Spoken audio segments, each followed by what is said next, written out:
Eccoli, ripresi dalle telecamere di videosorveglianza di un'attività privata poco distante da Piazza Barche. Sono giovanissimi, ancora una volta protagonisti di atti vandalici e risse a Mestre.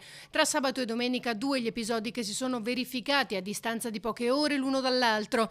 Il primo nei pressi di Piazzetta Coin, il secondo alcune ore dopo in via Palazzo. E sabato verso le 11 di sera ero qua a fare una passeggiata con un mio amico e c'era all'incirca 50 giovanissimi, dai 15 ai 17 anni all'incirca secondo me, che hanno seminato panico all'interno della città, vandalizzando le luci, e tirando calci ai cassonetti delle spazzature, prendendo a pugni i cassetti delle poste. Le forze d'ordine sono intervenuti subitissimo e ho visto 3-4 volanti dei carabinieri che sono intervenuti a sedare la rissa, poi è venuta l'ambulanza e quindi hanno sedato la cosa. Tre le persone che sono state arrestate, ma rimane il problema del disagio giovanile che va affrontato. Li vedevo smarriti, li vedevo che facevano delle cose senza senso e senza motivo, nel senso, se vedo fare delle azioni, dietro l'azione c'è comunque qualche motivo, no? Quindi erano senza motivo che facevano queste cose qua e gridavano, urlavano, spaccavano bottiglie di birre,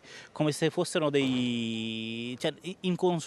come dei zombie che andavano in giro a fare disastro. E quindi la cosa mi dispiace moltissimo e vorrei vedere questi giovani che facessero altro, quindi si concentrano a divertirsi con lo sport, a fare delle cose sane, fare delle cose ludiche, nel senso di stare in compagnia, di fare delle cose belle, non queste cose che comunque creano disagi e non li porta da nessuna parte. Aulader, da poco entrato nel coordinamento cittadino e avvicinatosi a Fratelli d'Italia, da sempre attivo sul fronte della sicurezza in città. Io ho sempre combattuto per avere maggiore sicurezza in questa città, che è una città, diciamo, che è complessa, perché Venezia è una metropolitana veramente complessa da gestire, quindi cercherò io, insieme al senatore, insieme al coordinatore Giacomo Nazzellini, cercare di fare qualcosa di concreto.